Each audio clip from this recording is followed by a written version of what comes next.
Welcome to Binu's Hindi learning class. ഇന്ന് നമ്മുടെ 60 days spoken Hindi ചലഞ്ചിന്റെ 4th ക്ലാസ് ആണ് അല്ലേ. അപ്പോൾ ആദ്യം തന്നെ ഒരു കാര്യം പറഞ്ഞോട്ടെ. ഇപ്പൊ കുറേ പേര് നമ്മുടെ ക്ലാസ്സുകൾ അറ്റൻഡ് ചെയ്യുന്നുണ്ട്. അതുപോലെ തന്നെ നിങ്ങൾ പഠിക്കുമ്പോൾ കുറച്ച് ബുദ്ധിമുട്ടൊക്കെ ആയിട്ട് തോന്നുന്നുണ്ടാവും അല്ലേ. അത് നമ്മൾ എല്ലാ ഫീൽഡിലും അങ്ങനെ പുതിയൊരു ജോലി അല്ലെങ്കിൽ പുതിയൊരു ഡിഷ് നമ്മൾ പ്രിപ്പയർ ചെയ്യുമ്പോൾ ഒക്കെ നമുക്ക് ഭയങ്കര ടഫായിട്ട് ഫീൽ ചെയ്യും.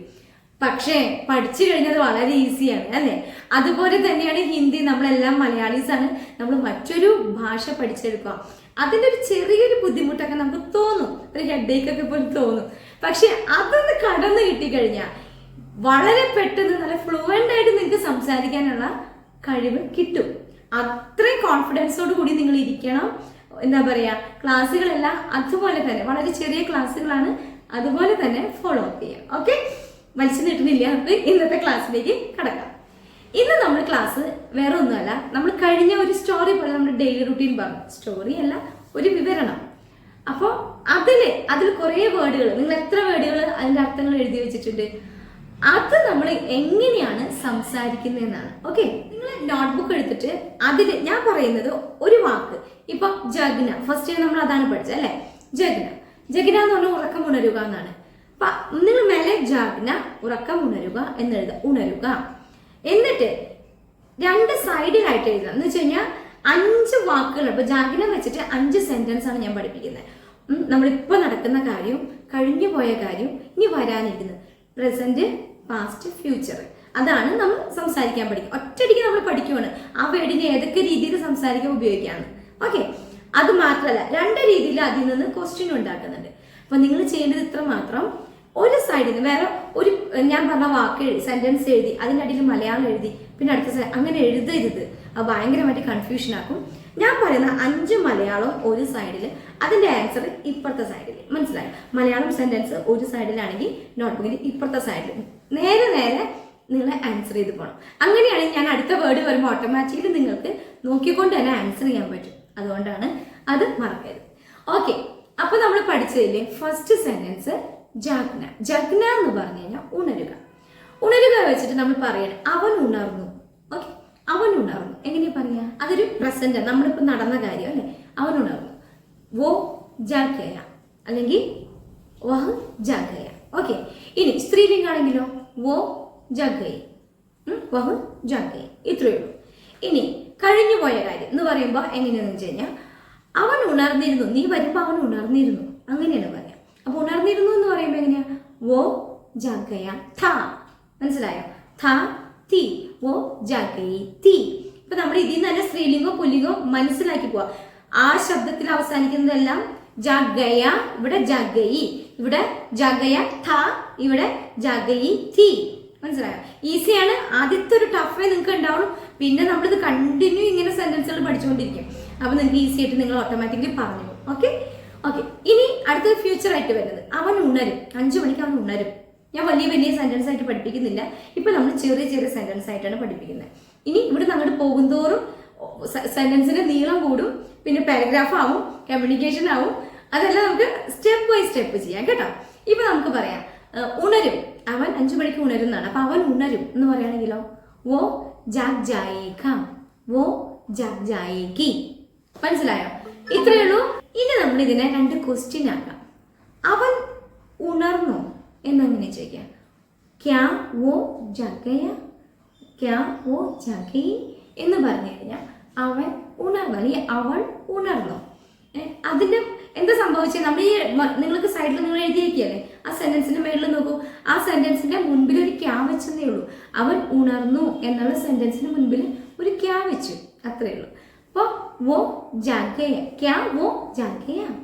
ഓക്കെ, ഇനി നമ്മൾ ചോദിക്കുകയാണ് അവൾ ഉണരോ, ഈ സമയത്ത് അവൾ ഉണരോ? എങ്ങനെയാ?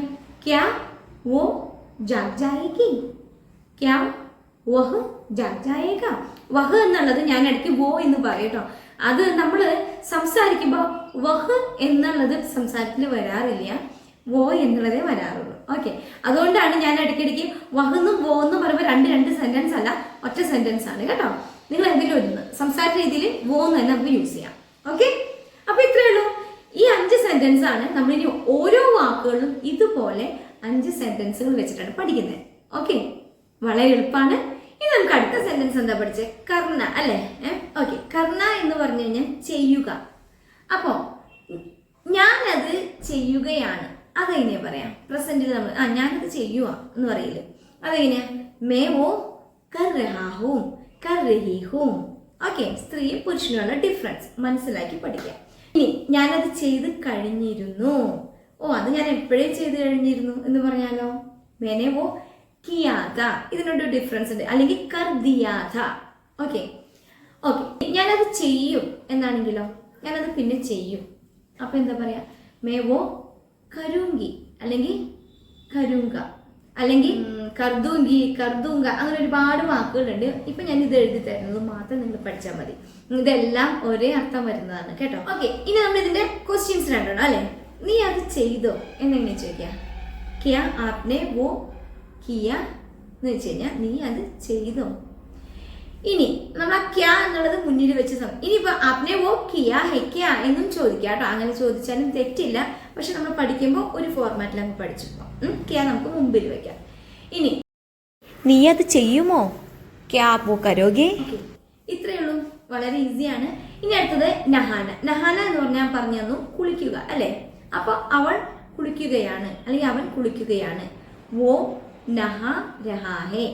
ഇനി കുളിച്ച് കഴിഞ്ഞു, അതെ ഞാൻ കുളിച്ചിരുന്നു, അല്ലെങ്കിൽ അവൾ കുളിച്ചിരുന്നു. വോ നഹ ചുക്കി തീ, അല്ലെങ്കിൽ നഹ ചുക്കാത്ത. ഈ ഒരു വേർഡ് നിങ്ങൾ ഇങ്ങനെ തന്നെ പഠിച്ചിരിക്കണം കേട്ടോ.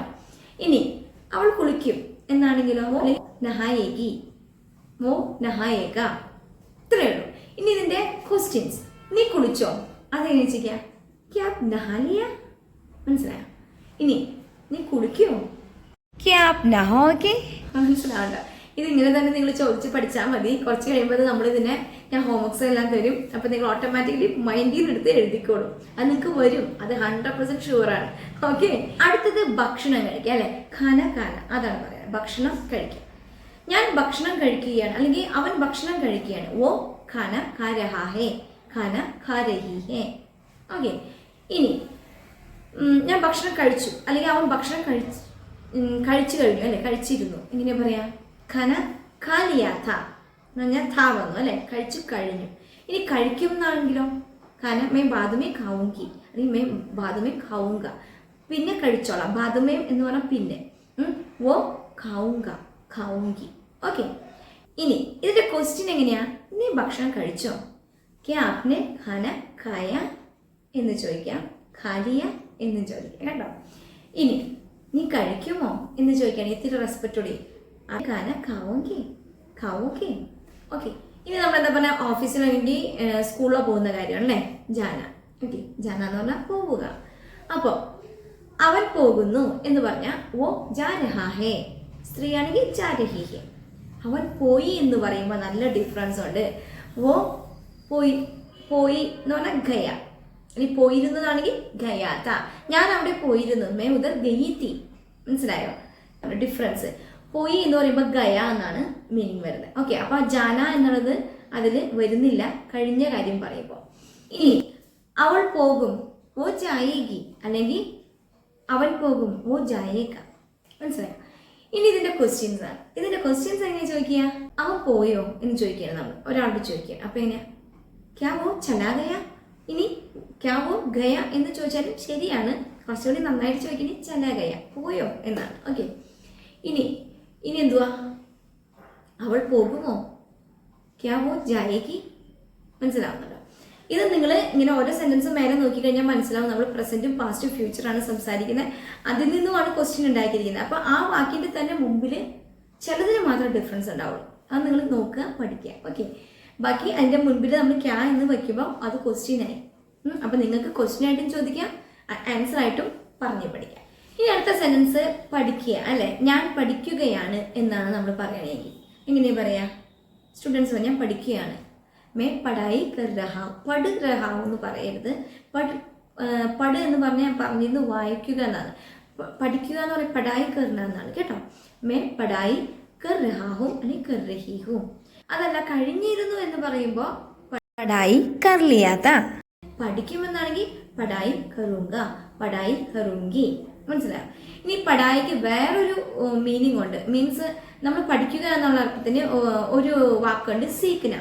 ഇപ്പൊ നമ്മൾ പറയുന്നത് ഞാൻ ആ ഭാഷ പഠിച്ചു, മേ ഹിന്ദി ബാത് കർനെ സീഖ് ലിയ എന്ന് പറയാം കേട്ടോ. നമ്മൾ പറഞ്ഞ വാക്കാണ് വാപ്പസ് ആന എന്ന് പറഞ്ഞാൽ മടങ്ങി വരിക. അപ്പോൾ അവൻ മടങ്ങി വരികയാണ്, അവൻ മടങ്ങി വരികയാണ്. വോ വാപ്പസ് ആ രഹാ ഹേ. ഓക്കെ. ഇനി അവൻ മടങ്ങി വന്നു എന്നാണെങ്കിലോ വോ വാപ്പസ് ആയ.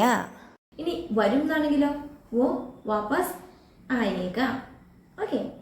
ഇനി ഇതിന്റെ ക്വസ്റ്റ്യൻ ആണെങ്കിൽ എങ്ങനെ ചോദിക്കുക? അവൻ മടങ്ങി വന്നോ? ക്യാ വോ വാപ്പസ് ആയ. ഇനി അവൻ മടങ്ങി വരുമോ? ക്യാ വോ വാപ്പസ് ആയേക. മനസ്സിലാവുന്നുണ്ടോ? വളരെ ഈസി അല്ലേ? ഓരോ സെന്റൻസ് കഴിയുമ്പോൾ നിങ്ങൾക്ക് ക്ലിക്കായി തുടങ്ങിയില്ലേ? ഇത്രയേ ഉള്ളൂ. ഇനി നമ്മൾ എന്താ പഠിച്ചത്? ദേഖ്ന. ദേഖ്ന എന്ന് പറഞ്ഞു കഴിഞ്ഞാൽ കാണുക. അപ്പൊ ഞാൻ ടി വി കാണുക എന്താ പറയാ? May T V ദേഖ് രഹാ ഹൂം. Okay. Sorry, ഞാനാണെങ്കിൽ ദേഖ് രഹി ഹൂം. ഓക്കെ. ഞാൻ ആ മൂവി കണ്ടിരുന്നു എന്നാണെങ്കിലോ മൂവി ദേഖി തി. ഇനി ഞാനത് കാണും എന്നാണെങ്കിലോ ഓ മൂവി ദേഖൂങ്കി. മനസ്സിലായോ? ഇത്രേ ഉള്ളൂ. ഇനി ഇതിന്റെ ക്വസ്റ്റ്യൻ, നീ കണ്ടോ? ക്യാ ആപ്നെ ദേഖ. അങ്ങനെ ചോദിക്കാം. ഇനി നീ കാണുമോ? നീ അത് കാണുമോ എന്ന് ചോദിക്കാം. ക്യാ ആപ് വോ ദേഖോഗെ. ഇനി അടുത്ത വാക്ക് എന്തായിരുന്നു? ബൈറ്റ്ന. ഇവിടെ ഇരിക്കൂ. അല്ല, ഇവിടെ ഇതർ ബൈറ്റോ. ഇനി ഇവിടെ ഇരുന്നിരുന്നു, ഇത് ബേട്ടാത. ഇവിടെ ഇരിക്കും, ഇത് ബൈറ്റൂങ്ക. ഓക്കെ. ഇനി ഇതിന്റെ ക്വസ്റ്റ്യൻ എന്താ? അവൻ എവിടെ ഇരുന്നോ എന്ന് ചോദിക്കുകയാണ്. അപ്പൊ എന്താ? അവൻ എവിടെ ഇരുന്നോ? ക്യാ വോ യഹാ ബൈറ്റ് ഗയാ, അല്ലെങ്കിൽ ക്യാ വോ ഇതർ ബൈറ്റ. അങ്ങനെ ചോദിക്കാം. നീ ഇവിടെ ഇരിക്കുകയോ? അങ്ങനെയാണെങ്കിലോ ക്യാ ഇതർ ബൈറ്റോഗെ. ഇനി അടുത്ത വാക്ക് ഡാഡ്ന എന്നാണ്. ഡാഡ്ന എന്നാകുമ്പോൾ നമ്മൾ പറയാണ് അമ്മ അവനെ വഴക്ക് പറയാ, അല്ലെങ്കിൽ അമ്മ അവളെ വഴക്ക് പറയാ. മാ ഉസേ ഡാഡ് രഹി ഹേ എന്ന് പറഞ്ഞു കഴിഞ്ഞാൽ അവളെ വഴക്ക് പറയാം. ഇനി അമ്മ അവളെ വഴക്ക് പറഞ്ഞിരുന്നു, അങ്ങനെയാണെങ്കിലോ ഡാറ്റാത്ത. കേട്ടോ? ഇനി വഴക്ക് പറയുന്നതാണെങ്കിലോ ഡാട്ടൂങ്കി. ഇത്രയേ ഉള്ളൂ. ഇനി ഇതിന്റെ ക്വസ്റ്റ്യൻസ് ആണെങ്കിലോ അവനെ വഴക്ക് പറഞ്ഞോ, അല്ലെങ്കിൽ അവനെ വഴക്ക് പറഞ്ഞോ എന്ന് ചോദിക്കുകയാണ്. അപ്പോൾ ഉസേ ഡാറ്റ. അപ്പൊ ഇത്രയേ ഉള്ളൂ ഇന്നത്തെ ക്ലാസ്. വേറെ ഒന്നല്ല, നമ്മൾ കഴിഞ്ഞ ക്ലാസ്സിൽ പഠിച്ച വാക്കുകളുടെ അർത്ഥങ്ങൾ വെച്ച് 5 രീതിയിൽ ഓരോ വാക്കിന് നമ്മൾ സംസാരിക്കാൻ പഠിച്ചു. ഓക്കെ. ഫസ്റ്റ് ക്ലാസ്സുകളിൽ നമുക്ക് ഇത്തിരി ബുദ്ധിമുട്ട് തോന്നും. ഡോൺ മൈൻഡ്, ഇതിന്റെ മൈൻഡേ വേണ്ട, നിങ്ങൾ മുന്നോട്ട് പോവുക. ഓക്കെ. ഇനി കുറച്ച് വാക്കുകൾ കൂടി ഉണ്ട് അല്ലേ? നമ്മുടെ വീട്ടിലെ അമ്മമാർ ചെയ്ത പണികളെ കുറിച്ച് നമ്മൾ പറഞ്ഞിട്ടില്ല. പക്ഷെ അത് അടുത്ത ക്ലാസ്സിൽ. അത് മാത്രമല്ല, അടുത്ത ക്ലാസ്സിൽ നിങ്ങൾക്ക് ഞാൻ കുറച്ച് ഹോംവർക്സുകളും കൂടി പറയുന്നതായിരിക്കും. ഓൺ ടൈം നിങ്ങൾ ആൻസർ ചെയ്യണം. മനസ്സിലായല്ലോ? വളരെ എളുപ്പമായിരിക്കും. ഇതിനും കുറച്ച് സെന്റൻസ് കൂടി ഉള്ളൂ, പെട്ടെന്ന് എടുത്ത് തീർക്കാം നമുക്ക്. അതുപോലെ തന്നെ ഞാൻ എപ്പോഴും പറയുന്ന പോലെ പെട്ടെന്ന് പറഞ്ഞു തീർക്കാം. ലൈക്കും ഷെയറും സബ്സ്ക്രൈബും ചെയ്യാൻ മറക്കരുത്. ഷെയർ മാക്സിമം നമ്മുടെ ചാനൽ എല്ലാവരിലേക്കും എത്തിക്കാൻ ശ്രമിക്കണം. വേറെ ഒന്നും കൊണ്ടല്ല, നമ്മൾ ഒരുപാട് നാളായിട്ടില്ലല്ലോ, അതുകൊണ്ട് തന്നെ ഒരുപാട് വൈഡ് ആയിട്ടുള്ള ചാനലല്ല. അപ്പോൾ നിങ്ങളാണ് ചാനലിന് സപ്പോർട്ട് ചെയ്തത്. ഓക്കെ. അപ്പോൾ അടുത്ത ക്ലാസ്സിൽ കാണാം. ബൈ.